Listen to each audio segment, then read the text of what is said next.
जय श्री राम दोस्तों। आज हमारी एस्ट्रोलॉजी की क्लास नंबर है 6। बहुत इम्पोर्टेंट टॉपिक है, बहुत छोटा सा टॉपिक है। एस्ट्रोनॉमी। एस्ट्रोनॉमी क्या होता है कि हम ये समझें कि हमारी कुंडली का आधार क्या है, किस बेस पे राशि, नक्षत्र और प्लैनेट्स वो कैसे मूव करती हैं।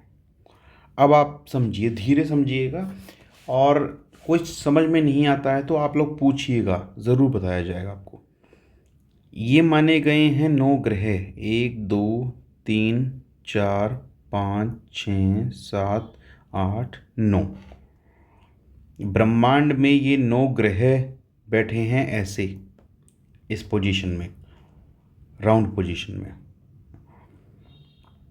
उसके बाद ये वाला जो आता है, इसको बोला गया है राशि, यानी कि 12 राशियों में 9 ग्रह बैठे हैं। अब राशि जो है वो टोटल 1 से लेके 27 नक्षत्र में बैठी है। पहले ग्रह हो गए, ग्रह बैठे हैं राशि में और राशि बैठी हैं नक्षत्र में। तो ये जो सर्कल है ये हमेशा घूमता रहेगा, घूमते घूमते घूमते कोई सा ग्रह कहीं आ जाएगा, कोई सा ग्रह कहीं आ जाएगा, मूवमेंट होती चली जाएगी। और इसी तरह ग्रहों के साथ में राशियां भी घूमती हैं, और राशियों के साथ में नक्षत्र भी घूमते हैं। तो तीनों चीज़ें जो हमने पढ़ी कि 9 प्लैनेट्स, 12 राशि और 27 नक्षत्र, तीनों के तीनों मूवमेंट करते हैं ब्रह्मांड में। और ब्रह्मांड में भ्रमण करते करते जिस दिन, आज जैसे मान लेते हैं आज तारीख है 9 अक्टूबर, तो 9 अक्टूबर के दिन आज ब्रह्मांड में कौन सा ग्रह कहाँ पे स्थित है, किस राशि में स्थित है, किस नक्षत्र में स्थित है, तो ये जानकारी के बेस पे हम जातक की कुंडली बनाते हैं। कुंडली, जिसको हम इंग्लिश में होरोस्कोप बोलते हैं। ये जो सर्कल है, पूरा कंप्लीट सर्कल, ये माना गया है कि 360 डिग्री का है। ब्रह्मांड को हमने माना गया है कि 360 डिग्री में डिवाइडेड है, राउंड शेप में है और 360 डिग्री है। जो प्रत्येक राशि है उसको डिग्री दी गई है 30 डिग्री।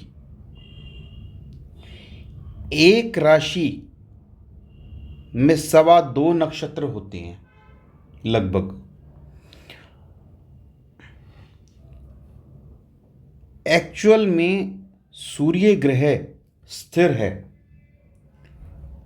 और बाकी के जो 9 प्लैनेट्स में से 8 प्लैनेट बचते हैं, वो 8 प्लैनेट सूर्य देव के चक्कर लगाते हैं, सूर्य देव के चारों ओर चक्कर लगाते हैं। ये तो हो गया एक्चुअल जो ब्रह्मांड में होता है। अब हमने क्या माना है,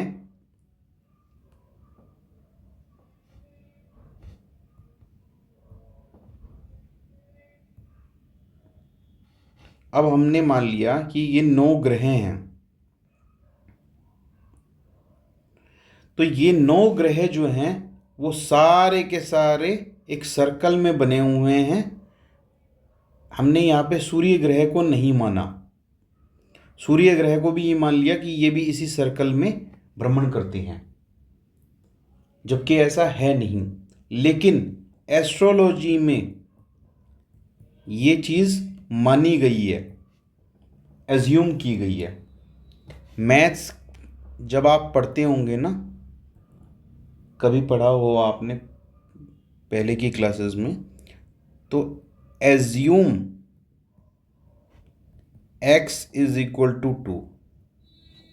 ठीक है, मान लो x की वैल्यू 2 है। ऐसे ही एस्ट्रोलॉजी में मान लेते हैं कि सन भी इसी राउंड शेप में घूमता है बाकी प्लैनेट्स के साथ में। उसी बेस पे ही हमारी गणना होती है और उसी बेस पे ही हम एस्ट्रोलॉजी की कैलकुलेशंस निकाल सकते हैं। अगर हम सन की मूवमेंट को ना दिखाएं जो एक्चुअल वाली है, तो फिर ब्रह्मांड के हिसाब से सन हो गए स्थिर और सन की मूवमेंट नहीं हुई तो आज जातक की कुंडली का रिजल्ट नहीं निकल पाएगा। इसीलिए हमने सन को भी मूवमेंट में लिया है। अब ये जो चीज़ें हैं ये आपको याद रखनी होंगी, इसी बेस पे आगे कुंडली डिवाइडेड होती है। सबसे पहले एक छोटा सा एग्जांपल और लेते हैं फिर दोबारा से। ये 9 ग्रह हैं, इन 9 ग्रह को बिठाया गया है 12 राशियों में, 12 राशियों को बिठाया गया है 27 नक्षत्रों में। तो ये टोटल हमें ब्रह्मांड माना गया है। और ब्रह्मांड 3 चीज़ों से माना गया है एस्ट्रोलॉजी में: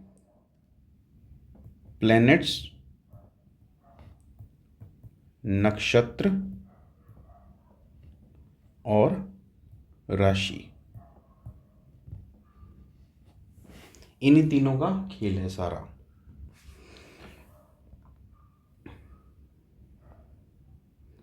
तो कौन सा ग्रह किस राशि में बैठा है, किस नक्षत्र में बैठा है, यही देख के कोई भी एस्ट्रोलॉजर प्रिडिक्शन करता है कि आपके साथ ये हुआ होगा या आपके साथ ये होने वाला होगा।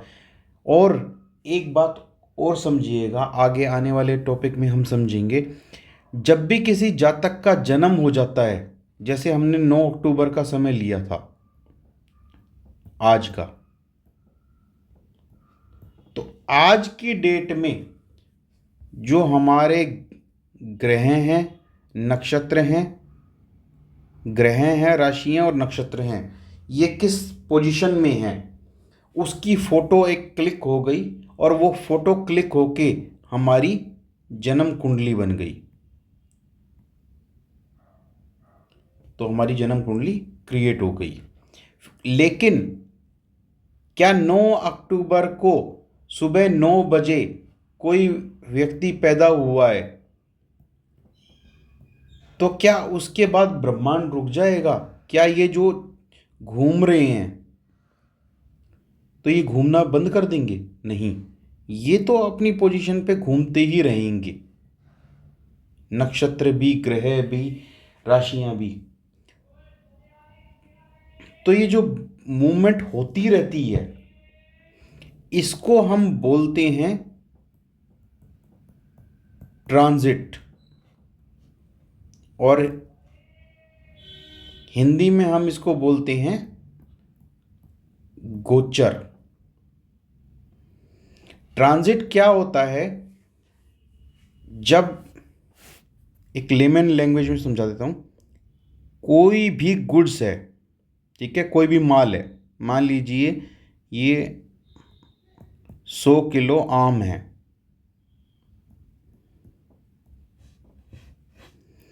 एक गोदाम से निकाले हमने और दूसरे गोदाम तक पहुंचानी है। तो ये 100 किलो आम जब कोई ट्रक में हमने लोड कर दिए और यहाँ के लिए निकाल दिए इस गोदाम तक पहुँचाने के लिए, तो इस गोदाम तक पहुँचाने के लिए जो ये बीच में रास्ता है, तो जब आम यहाँ पे होंगे तो हम क्या बोलेंगे कि आम जो हैं वो ट्रांजिट में हैं, आम मूवमेंट कर रहे हैं, अपनी डेस्टिनेशन पे पहुंचे नहीं हैं लेकिन मूवमेंट में हैं। तो राशि, प्लैनेट्स और नक्षत्र, इनकी जो मूवमेंट है वो हमेशा के लिए चलती रहती है। ये कभी भी किसी डिज़ायर्ड डेस्टिनेशन पे नहीं पहुंचते हैं। इनकी मूवमेंट हमेशा ऑलवेज चलती रहती है। ठीक है, तो इसीलिए हम इसको बोलते हैं ट्रांजिट। तो ये ट्रांजिट डेली बेस पे भी होता है, हर अलग अलग प्लेनेट का अलग अलग है, हम आगे चल के पढ़ेंगे। तो अभी के लिए सिर्फ आप ये समझ लीजिए कि एस्ट्रोनॉमी में हमें ये समझना है। इसी के बेस पे फिर आगे कुंडली में हम डिस्कस करना जब शुरू करेंगे तो आपको एक एक चीज़ समझ में आएगी। इस टॉपिक के बारे में बहुत ज़्यादा समझ में ना आया हो तो भी कोई ख़ास फ़र्क नहीं पड़ेगा, क्योंकि इस टॉपिक को हम आगे चल के और डिटेल्ड में भी एक्सप्लेन करेंगे। फिर भी मैं एक कुंडली के माध्यम से भी आप लोगों को समझा देता हूँ। ये हमने एक कुंडली मानी है।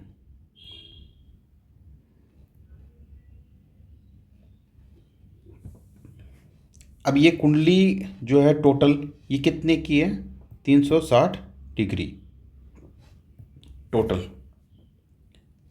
एक जो घर है ये किसी भी एक राशि को मिला होता है। यहाँ पे 1 से लेके 12 तक कोई भी नंबर होगा, यहाँ भी 1 से लेके 12 तक कोई भी नंबर होगा, यहाँ भी जो नंबर यहाँ से स्टार्ट होगा, जैसे 1 हो गया स्टार्ट, तो फिर यहाँ पे 2 होगा, यहाँ पे 3 होगा, यहाँ पे 4, यहाँ पे 5, 6, 7, 8, 9, 10, 11 और 12। अब ये प्रत्येक जो राशि है 1 से 12 तक, इसको डिग्री क्या दी गई थी, 30 डिग्री। आप अगर इसको ध्यान से पढ़ेंगे और ध्यान रखेंगे तो एक राशि कितने डिग्री की है, 30 डिग्री। तो जब ये 1 नंबर राशि है,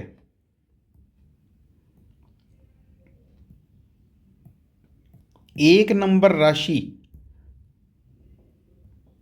जब यहाँ पे 30 डिग्री कंप्लीट कर लेगी फर्स्ट हाउस में, तो फिर ये मूव कर लेगी सेकंड हाउस में। तो 1 नंबर राशि सेकंड हाउस में आ जाएगी। फिर जब यहाँ पे ये 30 डिग्री कंप्लीट कर लेगी तो फिर ये आ जाएगी थर्ड हाउस में। फिर जब ये मूव कर लेगी 30 डिग्री यहाँ पे, तो फिर ये आ जाएगी फोर्थ हाउस में, फिर हो जाएगी 30 डिग्री। ऐसे ही जो है ना इसका ये चक्रव्यूह चलता रहेगा। तो एक राशि 12 हाउसेस में घूम के आ गई, तो एक राशि है 30 डिग्री की, 12 हाउसेस में घूम के आ गई, तो कितना बना, 360 डिग्री। यानी कि एक राशि ने पूरा सर्कल कंप्लीट कर लिया, फिर वो दोबारा उसी पोजीशन पे आ जाएगी। ठीक है,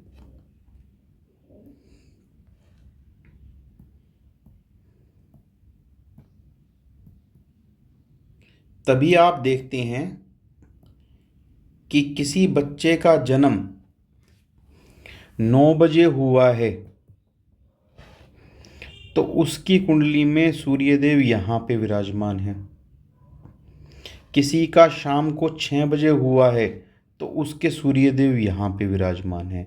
सेम डेट है, लेकिन प्लेनेट अलग अलग क्यों हो गए, क्योंकि ये 30 डिग्री कंप्लीट कर चुके हैं। एक राशि में प्लेनेट भी जो है 30 डिग्री कंप्लीट कर चुका है, तो फिर उसके बाद क्या हो जाता है, उसकी मूवमेंट हो जाती है, राशि की भी और प्लेनेट की भी। तो अभी के लिए, आज के लिए यही समझिए आप लोग, ज़्यादा डिटेल में नहीं जाते हैं वरना कंफ्यूजन हो जाएगी। एस्ट्रोलॉजी में कोई भी टॉपिक आपको अब तक 6 क्लास तक जो भी समझ में नहीं आया हो, आप उससे रिलेटेड क्वेश्चन पूछिए। जितने ज़्यादा क्वेश्चन पूछेंगे उतने डाउट आपके क्लियर होंगे और उतना ही हमको भी समझाने में आपको मज़ा आएगा। तो आज के लिए इतना ही, नेक्स्ट क्लास में और ज़्यादा पढ़ेंगे। जय श्री राम।